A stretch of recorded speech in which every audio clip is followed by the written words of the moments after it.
Hello students, अभी आज मैं बताने वाला हूँ कि आईक्यू लेवल जो है उसका जेई और नीट में। आईक्यू तुमने सुना बहुत होगा, है ना, कि आईक्यू अच्छा होना चाहिए, आईक्यू लेवल इतना होता है, आईक्यू लेवल ऐसे होता है। तो पहले तो मैं आईक्यू समझाता हूँ, उससे फिर मैं रिलेट करता हूँ कि ये कॉम्पिटिटिव जो हमारे एग्जाम्स हैं, फिजिक्स, केमिस्ट्री, मैथ्स और काफी हद तक बायोलॉजी भी, जिसमें कि लॉजिकल क्वेश्चंस आते हैं। एग्जाम के बारे में एक चीज मैं क्लियर करूं तुम लोग को, ये तुम्हारा एप्टीट्यूड भी देखता है, subject knowledge, aptitude, time management, तुम्हारा सेल्फ मैनेजमेंट, तुम्हारा कॉन्शियस मैनेजमेंट, ऐसी कई सारी चीजें। बिल्कुल अलग से एक वीडियो बनाऊंगा कि एग्जैक्टली जो एग्जाम है क्या देखता है। अभी मैं सिर्फ आईक्यू की बात कर रहा हूँ। कई बच्चों ने पूछा है कि सर ये आईक्यू लेवल, तो मैं एक कुछ एग्जांपल्स मैं आईक्यू समझाने की कोशिश करूंगा और उससे रिलेट करूंगा कि वो चीजें फिजिक्स में, मैथमेटिक्स में, केमिस्ट्री में और बायोलॉजी में तुम किस तरह से यूज कर सकते हो। क्योंकि क्वेश्चन जो आता है एग्जाम में, इन कॉम्पिटिटिव एग्जाम में, यहाँ एक बहुत इंपॉर्टेंट बात ही ये हो जाती है कि तुम क्वेश्चन कैसे समझ रहे हो। फॉर एग्जाम्पल, जैसे मैं एक क्वेश्चन से स्टार्ट करता हूँ। ये मैं एक डायग्राम बना रहा हूं, ठीक है। ध्यान देना, मैं यहाँ आईक्यू समझा रहा हूं बिना कोई फिजिक्स, केमिस्ट्री, मैथ्स, बायोलॉजी का एग्जांपल लिए हुए, ठीक है। ये मैंने एक डायग्राम बनाया। इस डायग्राम में सवाल ये पूछा जाता है कि how many squares are there in diagram, ठीक है। अब ये सवाल, इसमें कोई नेमिंग नहीं है। अच्छा, फिजिक्स में हमारे कई सवाल ऐसे आ जाते हैं, मैथ्स में भी हमें डील होना पड़ता है परम्यूटेशन कॉम्बिनेशन में, केमिस्ट्री में भी तुम्हारा tetrahedral, octahedral, something like this, ऐसा। अब तुम रिलेट कर सकते हो। अब मैं सीधा सवाल पे आता हूँ कि यहाँ पर कितने स्क्वायर्स हैं। तो इन जनरल कोई भी जो एक मॉडरेट स्टडी किया वो बताएगा 1 2 3 4 5 6 7 8 9, तो आंसर आएगा 9। लेकिन आंसर 9 गलत है। क्यों? अब सुनो। अब कॉम्पिटिटिव एज जो है वो क्या है? ये 9 है, बिल्कुल ठीक है। 1 2 3 4 5 6 7 8 9, ये 9 हो गया, बिल्कुल सही। उसके बाद ये जो पूरा डायग्राम है ये भी तो एक स्क्वायर है, मतलब एक ये होगा।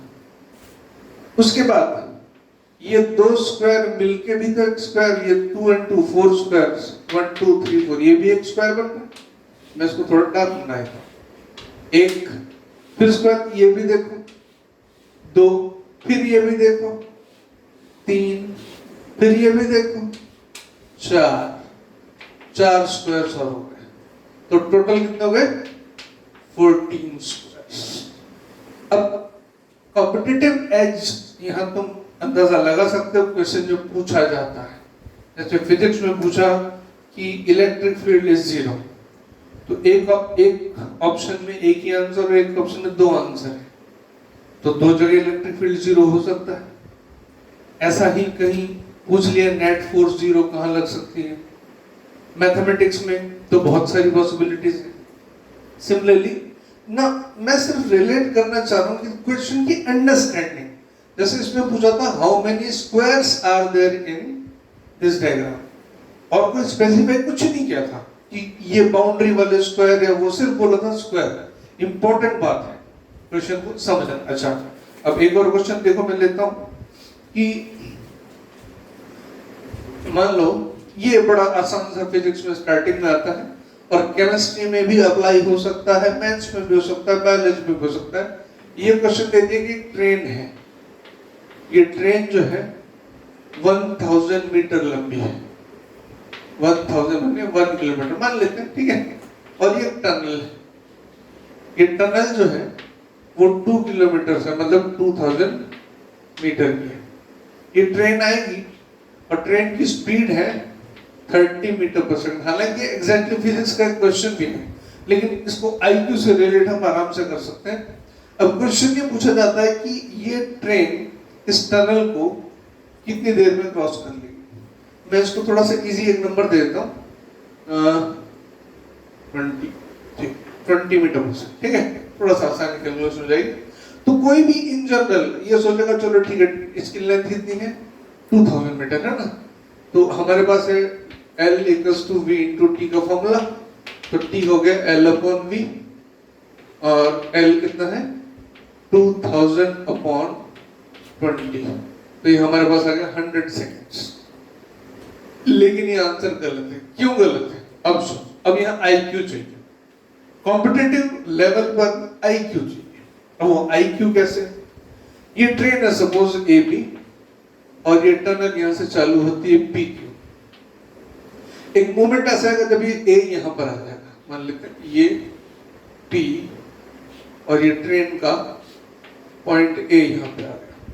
अब ट्रेन यहां से एंटर होना शुरू होगी, ट्रेन यहां से एंटर होगी, यहां तक पहुंचेगी ऐसे, ये इधर आ जाएगा, ये B इधर आ जाएगा, ये कितना चल ली 1000, बराबर 1000 चलेगी तो अंदर एंटर होगी, ये 2000 है, तो इसके बाद 1000 और चल लेगी, तो अब यहां पर इसका A यहां आ जाएगा और B यहां आ जाएगा, राइट। अच्छा 2000 चल ली लेकिन अभी टनल के अंदर नहीं, अब टनल से बाहर निकलने के लिए तो डेफिनेटली पूरा 1000 और चलना है, ये IQ की बात है।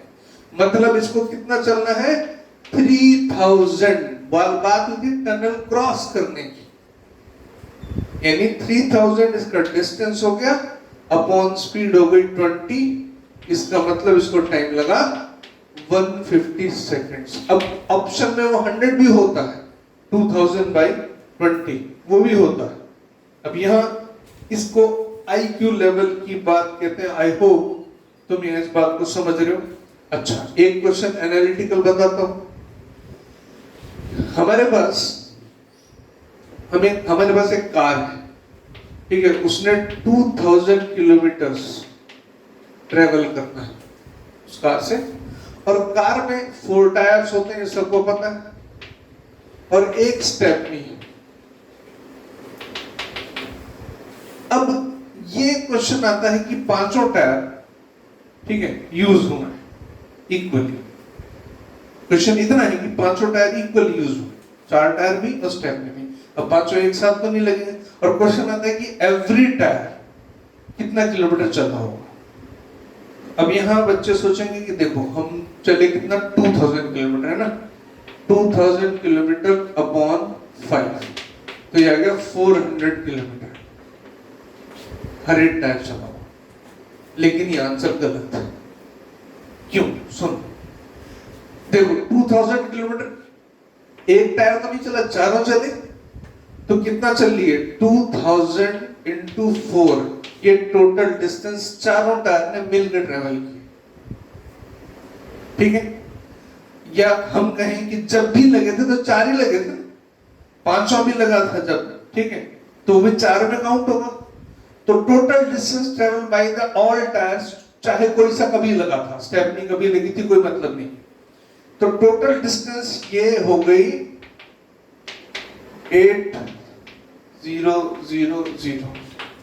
8000 किलोमीटर्स। अब ये टोटल डिस्टेंस जो चले, सारे टायर चले, डिस्टेंस कार ने चली उससे मतलब नहीं, टायरों ने कितनी डिस्टेंस चली 8000, और ये कितने बढ़ गई 5 में, 5 टायर्स में, तो इसका मतलब आंसर हो गया 1600 किलोमीटर्स। Each tyre travelled 1600। अब तुम बात समझ सकते हो, उसको रिलेट कर सकते हो कि जो हमारे क्वेश्चन मैक्सिमम फिजिक्स में और मैथ्स में जो आते हैं, वहां पर क्वेश्चन की अंडरस्टैंडिंग इंपॉर्टेंट होती है।